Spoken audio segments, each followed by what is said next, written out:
Suscríbete a Venganza Perfecta. Ahora, empecemos con esto. El calor de agosto se pegaba a todo mientras Bruno Duque llevaba la última caja de su camioneta a la pequeña casa de alquiler. 3 habitaciones, un baño, una cocina que necesitaba trabajo. No era la casa suburbana que había dejado atrás en el divorcio, pero tenía algo mejor, un segundo dormitorio donde su hijo, Eric, podía quedarse cada 2 fines de semana y los miércoles por la noche. Ese era el acuerdo. Eso era lo que el juez había ordenado. Bruno dejó la caja en lo que sería la habitación de Eric y miró por la ventana hacia el patio sucio. 42 años, empezando de nuevo. Llevaba 5 años de vuelta en la vida civil, trabajando en la construcción después de 12 años en el ejército. La transición no había sido fácil. El divorcio, después del segundo año de regreso a casa, había sido más complicado. Diana quería estabilidad.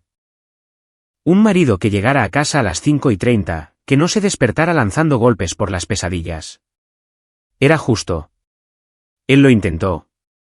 No había sido suficiente. Pero Eric lo era todo. Su teléfono vibró. Un mensaje de texto de su hijo. ¿Puedes recogerme temprano mañana? El novio de mamá está actuando raro. Bruno frunció el ceño. Solo había conocido a Iván Morales una vez brevemente cuando Diana comenzó a salir con él hace 6 meses. Un tipo grande. Hablaba suavemente. Trabajaba en ventas farmacéuticas. Diana parecía feliz. Eric había estado callado al respecto, lo cual era inusual para su hijo de 10 años, normalmente hablador. Él respondió, raro como. Aparecieron 3 puntos, luego desaparecieron, luego, olvídalo. Nos vemos mañana. Bruno se quedó mirando el mensaje. Llamó a Eric en su lugar. Sonó 4 veces antes de ir al buzón de voz. Intentó de nuevo. Buzón de voz. Escribió, ¿estás bien, amigo? Sin respuesta. El miércoles por la noche, Eric llegó con su mochila y su gorra de los sultanes calada hasta abajo. Apenas habló durante la cena. Macarrones con queso de cajita, el favorito de Eric. Vieron un partido juntos, pero Eric seguía revisando su teléfono, saltando con cada notificación. ¿Quieres hablar de ello?, preguntó Bruno finalmente durante un anuncio. Eric se encogió de hombros. ¿De qué? De lo que sea que te tenga actuando como si estuvieras esperando malas noticias. Su hijo lo miró. Algo viejo detrás de unos ojos jóvenes. No es nada, papá. Solo. Me gusta más estar aquí contigo. A mí también me gusta tenerte aquí, pero ¿puedo quedarme más tiempo? Como, tal vez no volver algún día. Bruno sintió que se le oprimía el pecho. ¿Conoces el acuerdo de custodia? Tu madre se volvería loca. A ella no le importaría. Eric lo dijo tan bajito que Bruno casi no lo oyó. Ella ya ni siquiera me nota. Siempre está con Iván. Oye. Bruno silenció la televisión. Tu madre te ama. Solo se está adaptando. Nueva relación. Toma tiempo. Eric asintió pero no pareció convencido. El resto de la noche transcurrió con una cuidadosa normalidad, ambos evitando el tema. Cuando Bruno arropó a Eric en la cama algo para lo que su hijo era casi demasiado mayor, pero aún permitía, se detuvo en la puerta. Sabes que puedes contarme cualquier cosa, ¿verdad? Cualquier cosa en absoluto. Lo sé, papá. Eric se subió la manta. ¿Te quiero? Yo también te quiero, campeón. El domingo por la tarde llegó demasiado rápido. Bruno llevó a Eric de vuelta a casa de Diana al otro lado de la ciudad, una urbanización más nueva con pasto bien cuidado y camionetas SUV en cada entrada. El Dodge Charger negro de Iván estaba en la entrada junto al sedán de Diana. Iván abrió la puerta en lugar de Diana. 1,88 metros, tal vez 100 kilos, cabello oscuro peinado hacia atrás, vistiendo una camiseta polo que mostraba tiempo en el gimnasio. Sonrió, pero la sonrisa no llegó a sus ojos. Bruno, justo a tiempo. ¿Dónde está Diana? En el supermercado. Le dije que yo ayudaría a Eric a instalarse. Iván puso su mano en el hombro de Eric. El chico se puso rígido. Entra, campeón. Esperaré a Diana, dijo Bruno. No es necesario. La sonrisa de Iván se tensó. Nosotros nos encargamos desde aquí, Eric. Bruno miró a su hijo. El chico miró entre ellos, luego asintió. Está bien, papá. Pero no estaba bien. Bruno podía verlo en la tensión de los hombros de su hijo, en la forma en que no le miraba a los ojos. Iván guió a Eric adentro y cerró la puerta sin decir otra palabra. Bruno se sentó en su camioneta durante 5 minutos, con el motor en marcha, antes de obligarse a conducir. Algo estaba mal. Simplemente no podía probarlo. Las 2 semanas siguientes se arrastraron. Eric enviaba mensajes ocasionalmente. Respuestas cortas, nada sustancial. Cuando Bruno intentaba llamar, iba al buzón de voz la mayoría de las veces. En su siguiente recogida del miércoles, Eric apareció con Diana, no con Iván. Su exesposa parecía cansada. Maquillaje cuidadosamente aplicado para ocultar ojeras oscuras. ¿Todo bien?, le preguntó Bruno mientras Eric cargaba su mochila en la camioneta. Todo está bien. Su respuesta fue automática, ensayada. ¿Por qué no iba a estarlo? Eric parece extraño. Tiene 10 años. Todos son extraños a los 10. Pero ella no lo miraba. Necesito ir a recoger a Iván del trabajo. Diana, te veo el domingo, Bruno. Ella caminó hacia su coche. Él se quedó parado en la entrada. Ese miércoles, Bruno intentó de nuevo. Mijo, si algo anda mal en casa de tu mamá, necesitas decírmelo. Estaban tirando a canasta en la entrada. Atardecer, el sol proyectando largas sombras. Eric falló una bandeja fácil. Persiguió la pelota. A Iván no le gusta cuando hablo contigo, dijo en voz baja. Bruno sintió hielo en sus venas. ¿Qué quieres decir? Él dice que estoy siendo desleal a mamá. A su relación. Que siempre estoy corriendo hacia ti y eso molesta a mamá. ¿Tu madre dijo eso? No, Iván lo hizo. Mamá ya no dice mucho. Eric botaba la pelota, sin levantar la vista. Él está allí todo el tiempo ahora, papá. Básicamente vive allí. Y cuando bebe, se pone muy callado, pero es como un silencio que da miedo. ¿Sabes? Bruno lo sabía. Había visto ese tipo de silencio antes en hombres que se preparaban para la violencia. ¿Alguna vez te ha golpeado? No. La respuesta de Eric fue rápida. Quizás demasiado rápida. Solo dice cosas sobre ti. Sobre cómo ya no eres realmente mi papá porque no vives con nosotros. ¿Cómo nos abandonaste? Yo no abandoné, lo sé. Eric lanzó la pelota. Rebotó en el aro y rodó hacia el patio. Lo sé, papá. Sé que no lo hiciste, pero él sigue diciéndolo. Y mamá solo se queda sentada allí. Bruno atrajo a su hijo en un abrazo. Eric se resistió por un momento, luego colapsó contra él. No quiero volver el domingo, susurró Eric. Lo sé, campeón, pero la orden de custodia. No me importa la orden de custodia. Eric se apartó, con lágrimas en la cara. Odio estar allí. Lo odio a él. Y a mamá ni siquiera le importa. Oye. Bruno se agachó. Mírame. Voy a encargarme de esto. ¿De acuerdo? Voy a hablar con tu madre. Vamos a solucionar algo. Él no te dejará. Ahora filtra sus llamadas. Escucha todo. Esa noche, después de que Eric se durmiera, Bruno llamó a Diana. Sonó una vez antes de ir al buzón de voz. Intentó 3 veces más. Buzón de voz cada vez. Envió un mensaje: necesitamos hablar sobre Eric. Llámame. 1 hora después, recibió una respuesta: letrero está bien. Deja de intentar interferir en mi vida. Esa no era la voz de Diana.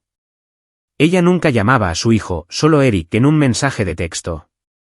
Siempre era nuestro hijo o su nombre con un emoji de corazón. Alguien más tenía su teléfono. Llegó el domingo.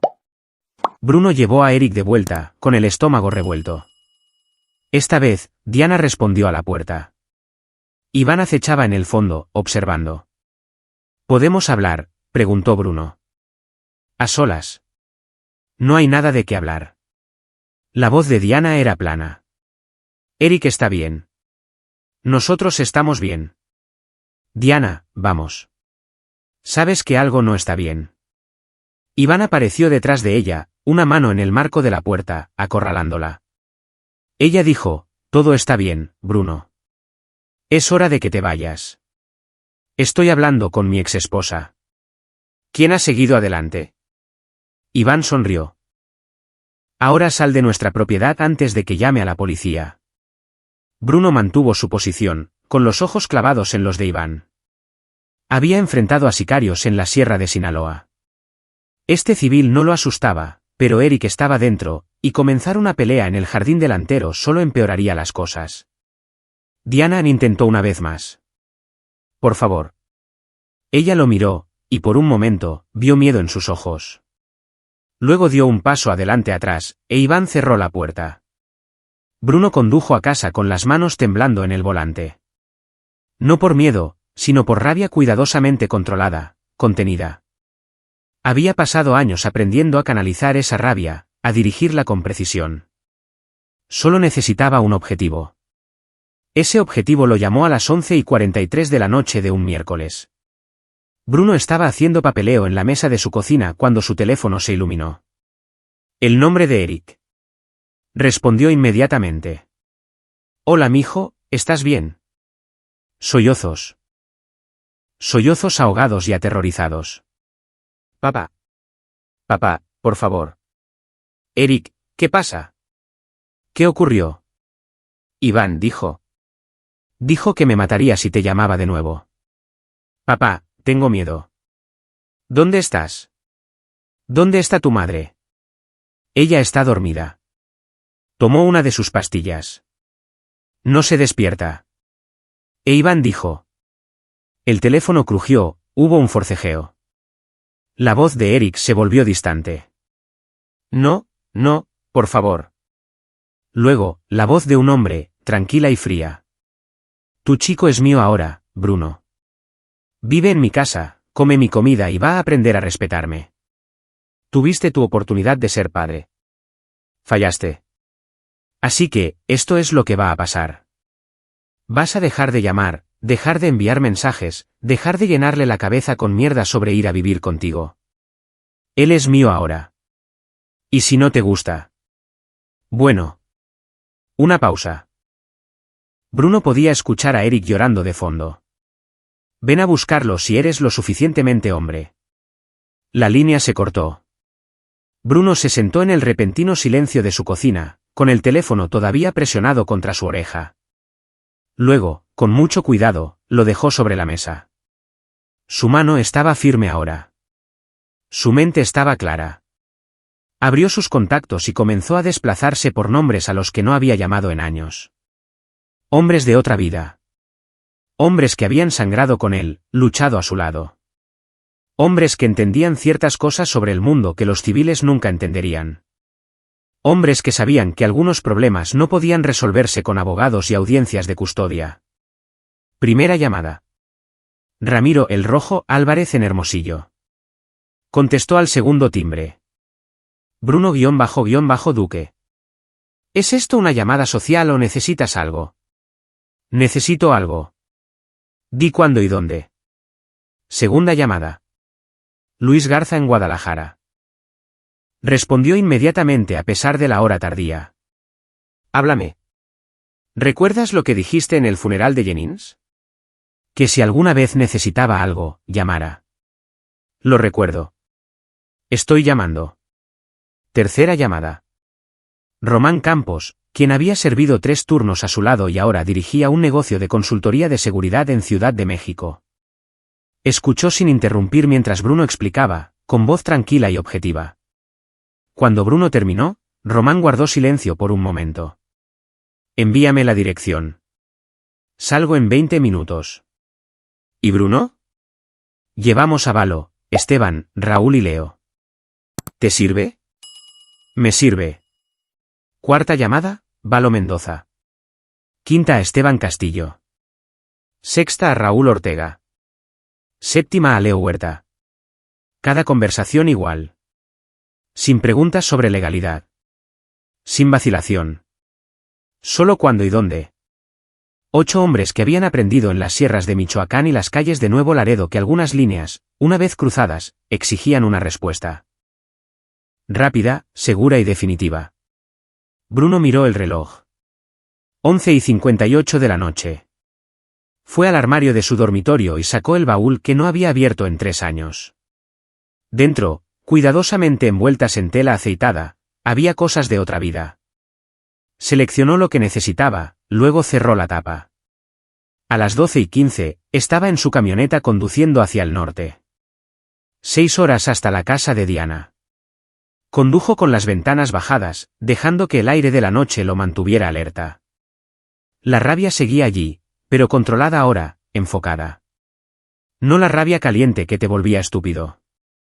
Rabia fría que te hacía eficiente. Su teléfono vibró con mensajes entrantes. Ramiro, a 4 horas. ¿Armado? Bruno, negativo. Esto no es eso todavía. Luis, ¿cuál es la jugada?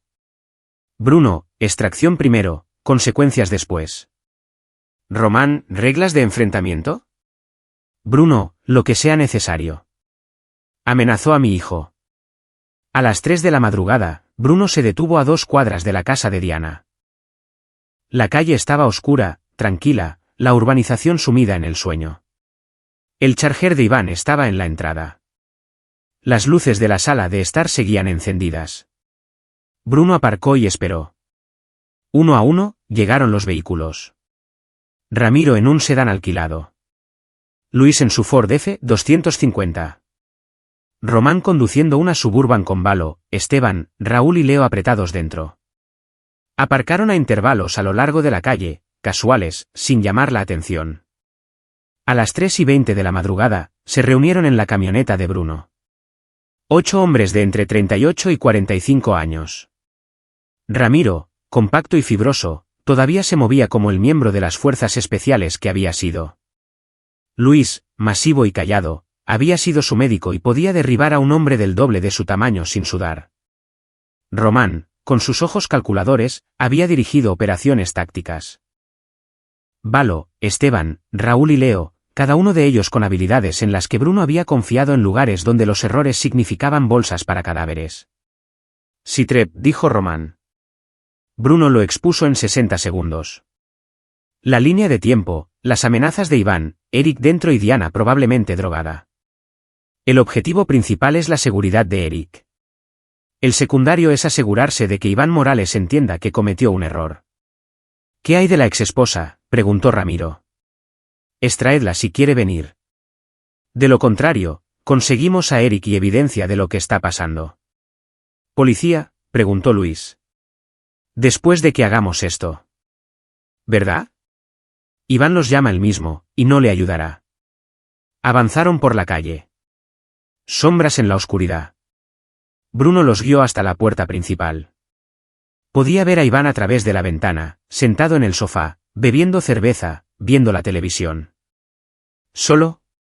Seguro de su dominio sobre este pequeño pedazo de territorio. Esa confianza estaba a punto de hacerse añicos. Bruno llamó a la puerta. 3 golpes sólidos que resonaron en una urbanización tranquila. La televisión se silenció. Se acercaron pasos. La puerta se abrió. Iván Morales, en pantalones de chándal y camiseta, cerveza en una mano, miró a Bruno. Luego sus ojos pasaron de él a 7 hombres más parados en su jardín delantero, desplegados en formación táctica, bloqueando cualquier salida. «Viniste», dijo Iván. De hecho sonrió. Solo hubiera sido estúpido. Esto es simplemente patético. ¿Crees que te tengo miedo a ti y a tu ejército de crisis de la mediana edad? Román dio un paso adelante, su voz cargada con el peso de un hombre que había comandado equipos en zonas de guerra. Hazte a un lado. Nos llevamos al chico. La sonrisa de Iván se desvaneció. Miró a cada uno de ellos, evaluando, calculando, finalmente entendiendo que estos no eran guerreros de fin de semana o papás suburbanos jugando a ser duros. Estos eran hombres que habían visto violencia real, ejercido violencia real, y no estaban impresionados por su tamaño o sus amenazas. No puedes simplemente llevártelo, dijo Iván, pero su voz había perdido su confianza.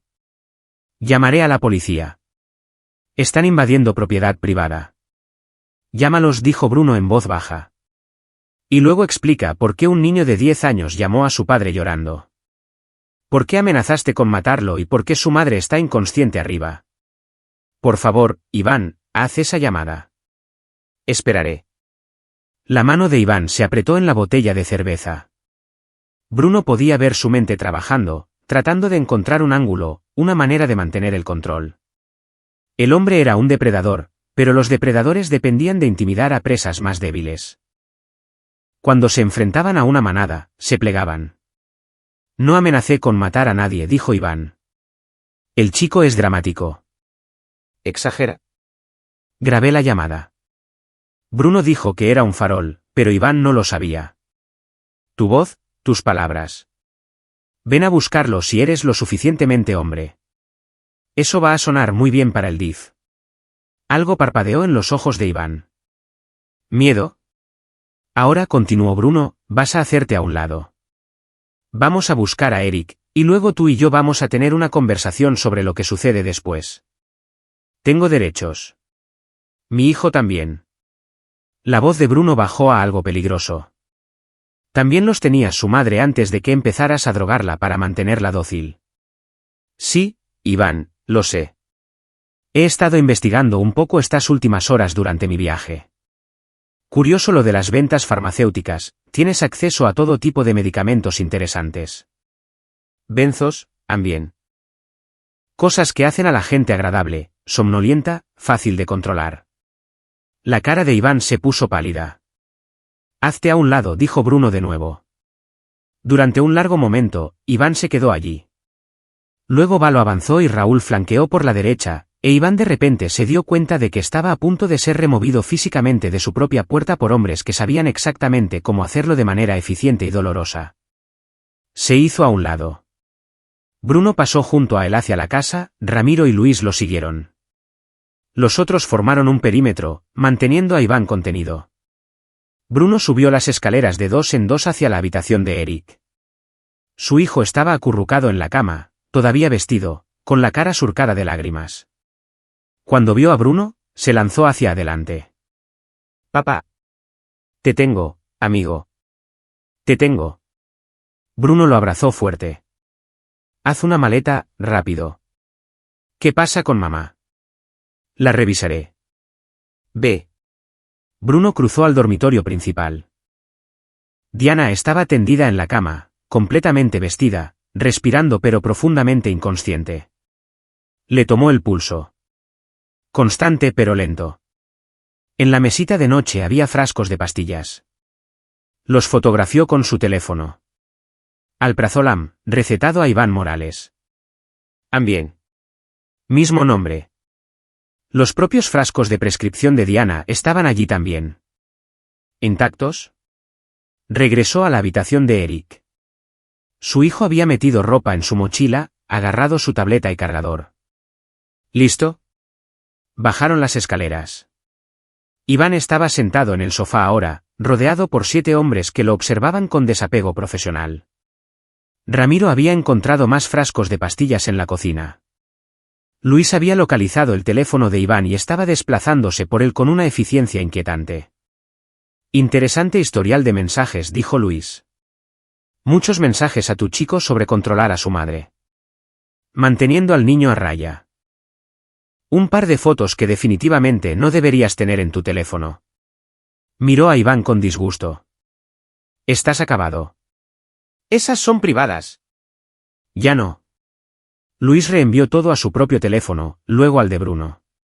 ¿Evidencia? La cara de Iván había pasado de pálida a gris. No pueden hacer esto. Esto es un registro e incautación ilegal. Tienes razón, dijo Román.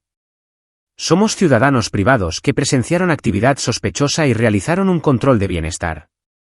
Encontramos evidencia de drogadicción forzada, puesta en peligro de un menor y algunas otras cosas que van a ser muy interesantes para la policía. Miró a Bruno.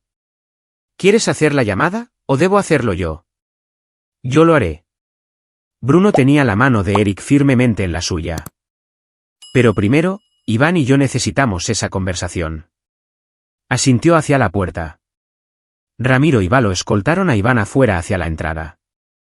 La urbanización seguía oscura, tranquila. Se pararon en un círculo bajo la luz de la calle, Iván en el centro. Esto es lo que va a pasar, dijo Bruno en voz baja. Vas a confesar a la policía lo que has estado haciendo. Las drogas, las amenazas, todo.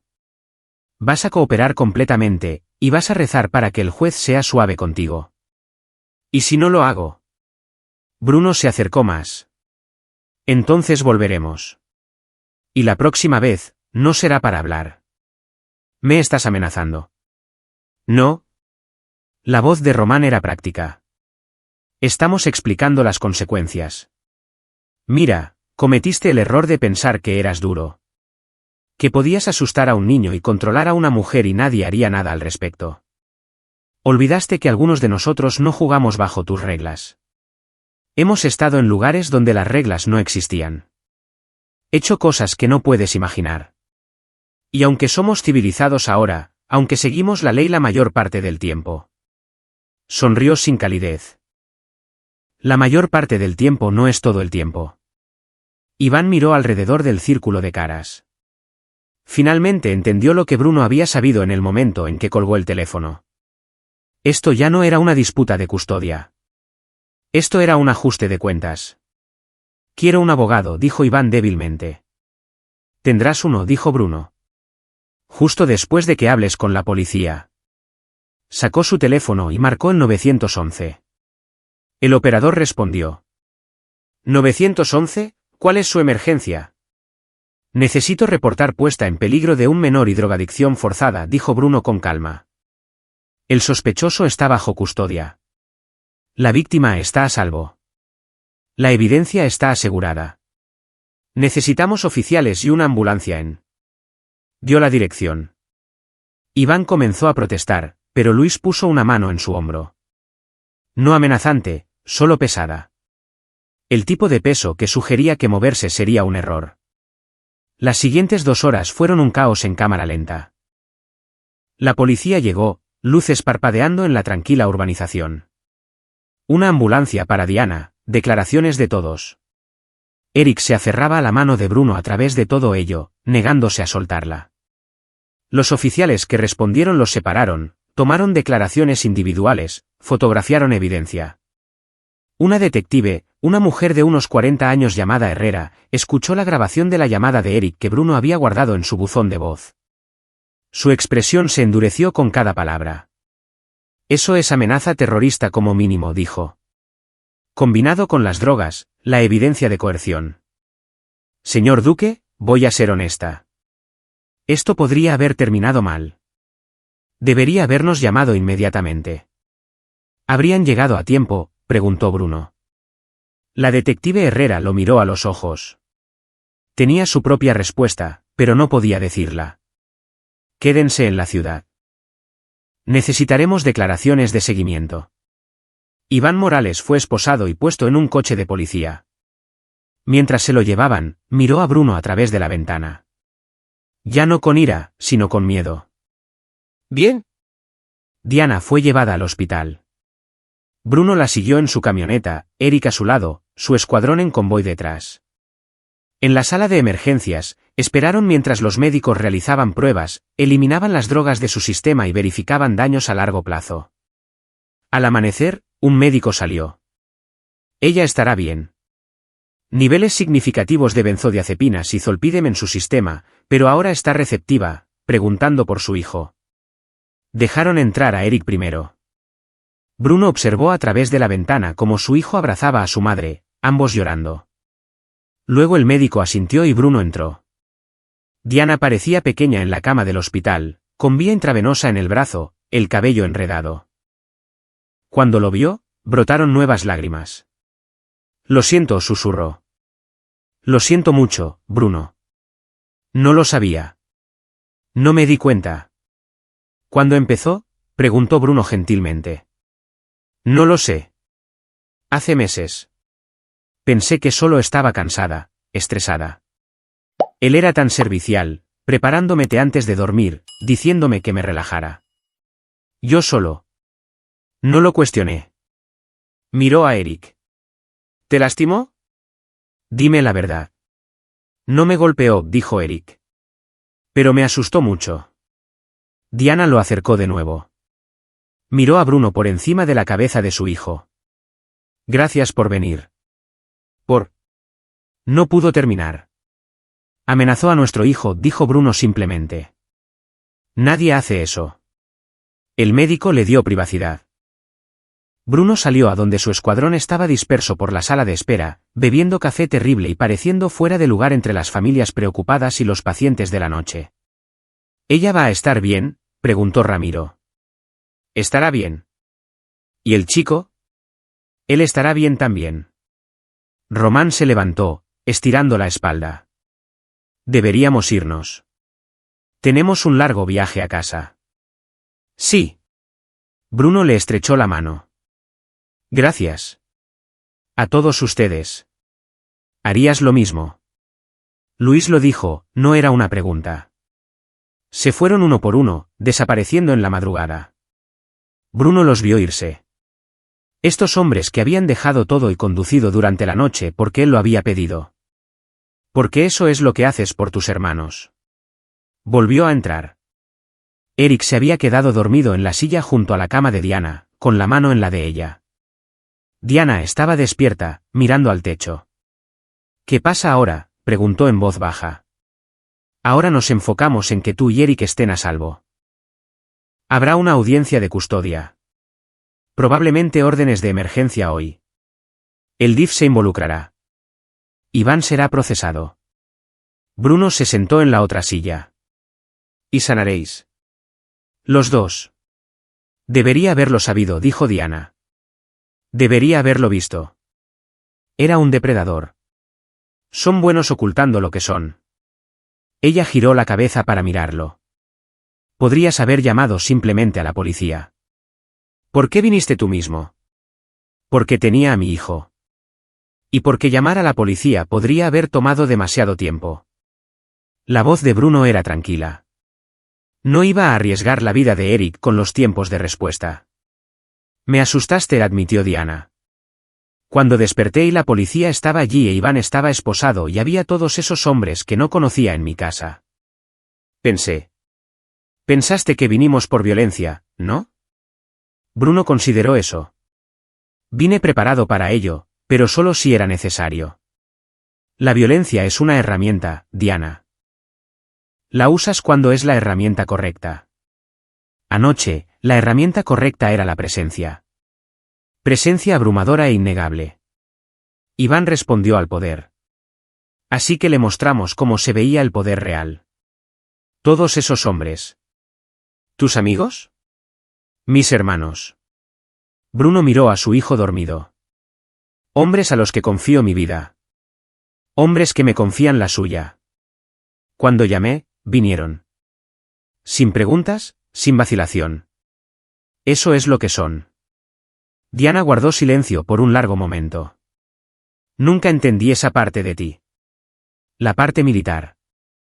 Lo sé. Creo que ahora lo entiendo. Un poco. A media mañana, la audiencia de custodia de emergencia tuvo lugar en el hospital con un juez de tribunal de familia que tomó declaraciones de Bruno, Diana, Eric, la detective y el médico de urgencias. El fallo fue rápido. Custodia física completa temporal para Bruno, pendiente de evaluación adicional. Visitas supervisadas solo para Diana hasta que completara la terapia y las pruebas de drogas demostraran que estaba limpia. Diana no luchó contra eso. Lo que sea mejor para Eric, dijo. El juez también emitió una orden de no contacto contra Iván Morales. Estaba detenido bajo fianza de 1 millón de pesos, acusado de puesta en peligro de un menor, amenazas terroristas, retención ilegal y drogadicción forzada. La fiscalía estaba considerando cargos adicionales. Bruno llevó a Eric a casa, a su pequeña casa de alquiler. Pidieron pizza, vieron la televisión y no hablaron de nada de eso. Solo estar juntos, a salvo, era suficiente. Esa noche, después de que Eric se durmiera, Bruno se sentó en su porche con una cerveza y llamó a Ramiro. ¿Cómo está el chico?, preguntó Ramiro. Conmocionado, pero bien. Probablemente necesitará terapia. Pero es fuerte. ¿Es tu hijo? Por supuesto que es fuerte. Una pausa. Lo hiciste bien, Bruno. Casi lo pierdo, pero tú no. Actuaste. Llamaste a la caballería. Lo sacaste. La voz de Ramiro era firme. Eso es lo que importa. El resultado. El abogado de Iván ya está haciendo ruido sobre entrada ilegal, intimidación, vigilantismo. Déjalo hacer ruido. Tienes 8 testigos que testificarán que llamaste a una puerta, fuiste admitido y encontraste evidencia de crímenes. Todo lo que pasó después fue legítimo. ¿Y si no lo fue? Ramiro se rió oscuramente. ¿Quién va a testificar en nuestra contra? ¿Iván? ¿El tipo que amenazó a un niño de 10 años? Buena suerte con eso. Bruno sonrió a pesar de sí mismo. Gracias de nuevo, hombre. Cuando quieras. Y lo digo en serio. Cuando quieras. Durante las 2 semanas siguientes, la historia se completó. Los detectives descubrieron que Iván Morales tenía un historial que su compañía farmacéutica no había descubierto. 2 relaciones anteriores con mujeres que habían presentado órdenes de restricción, ambas retiradas después de que las mujeres se mudaran fuera del estado. Un patrón de control, aislamiento y coerción química. Había sido cuidadoso, pero no lo suficiente. Los frascos de pastillas, los mensajes de texto, el testimonio de Eric y los registros médicos de Diana construyeron un caso abrumador. El abogado de Iván intentó negociar, pero el fiscal no estaba interesado. Esto iba a juicio. Diana se mudó a un centro de vida sobria para mujeres, tomándoselo en serio. Llamaba a Eric todos los días, asistía a visitas supervisadas 2 veces por semana y iba a terapia 3 veces por semana. Poco a poco, empezó a sonar como ella misma de nuevo. Me perdí a mí misma, le dijo a Bruno una tarde cuando llevó a Eric de visita. Dejé que me convirtiera en otra persona. Alguien débil. No eres débil, dijo Bruno. Fuiste atacada por alguien que sabía cómo explotar la vulnerabilidad. Eso no es debilidad. Eso es ser humano. ¿Es eso lo que te enseñaron en el ejército? ¿Que ser humano no es debilidad? Eso es lo que aprendí en el ejército, sí. Eso y cómo llamar a las personas adecuadas cuando necesito ayuda. 3 meses después, Iván Morales se declaró culpable de todos los cargos a cambio de 8 años en el penal estatal. En la audiencia de sentencia, Eric leyó una declaración de impacto de la víctima. Bruno se sentó a su lado, con la mano en su hombro. Me asustaste, leyó Eric, con voz firme. Me hiciste tener miedo en mi propia casa. Convertiste a mi mamá en alguien que no reconocía. Dijiste que me matarías por llamar a mi papá. Pero te equivocaste. Mi papá vino. Trajo ayuda. Y ahora tú eres el que tiene miedo. Bien. El juez sentenció a Iván al máximo. 8 años sin libertad condicional. Mientras lo sacaban, Iván miró a Bruno una última vez. Bruno le devolvió la mirada, inexpresivo. Mensaje entregado, recibido y entendido. Fuera del juzgado, Eric abrazó a Bruno con fuerza. ¿Realmente se acabó? La parte legal sí. La parte de curación toma más tiempo. Pero sí, amigo. Se acabó. ¿Puedo quedarme contigo? ¿Cómo, permanentemente? Bruno miró a Diana, quien había asistido a la sentencia. Ella asintió. No estoy lista todavía, dijo. Tal vez en unos meses, pero Eric debería estar contigo donde está a salvo. La modificación de custodia se aprobó sin oposición. Bruno obtuvo la custodia física primaria, custodia legal compartida con Diana. Ella tendría visitas, aumentando con el tiempo a medida que progresara en su recuperación. 6 meses después de esa noche, Bruno estaba en la habitación de Eric. Ya no era un dormitorio de invitados, sino verdaderamente el espacio de su hijo con carteles en las paredes, ropa en el suelo y todo el caos de la vida de un niño normal. Eric estaba en la mesa de la cocina haciendo los deberes, con música sonando desde su teléfono. Diana tenía su propio departamento ahora, limpia desde hace 4 meses, trabajando como transcriptor médico. Ella y Eric cenaban juntos 2 veces por semana. No era la familia que habían sido, pero era algo honesto, algo real. El teléfono de Bruno vibró. Mensaje de texto de Román. ¿Viste las noticias? Abrió el enlace. Artículo sobre la reforma de la compañía farmacéutica tras una investigación interna sobre mala conducta de los empleados. El nombre de Iván Morales estaba enterrado en el 5º párrafo, pero las implicaciones eran claras. Otras habían dado un paso al frente. Se había expuesto un patrón. Un depredador atrapado había desenmarañado toda una red. Esa noche, después de que Eric se durmiera, Bruno se sentó en su porche de nuevo. La urbanización estaba tranquila, las estrellas brillaban arriba. Su teléfono sonó. Ramiro. ¿Sigues las consecuencias de Morales?, preguntó Ramiro. Acabo de verlo. 3 mujeres más dieron un paso al frente. 2 arrestos más en su antiguo distrito.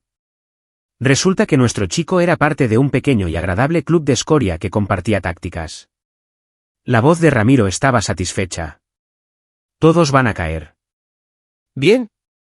Tú hiciste eso, ya sabes. Al actuar cuando lo hiciste. Al sacar a Eric y exponer lo que Iván estaba haciendo. Salvaste a más que solo a tu hijo. Bruno pensó en eso. En una llamada telefónica en una noche.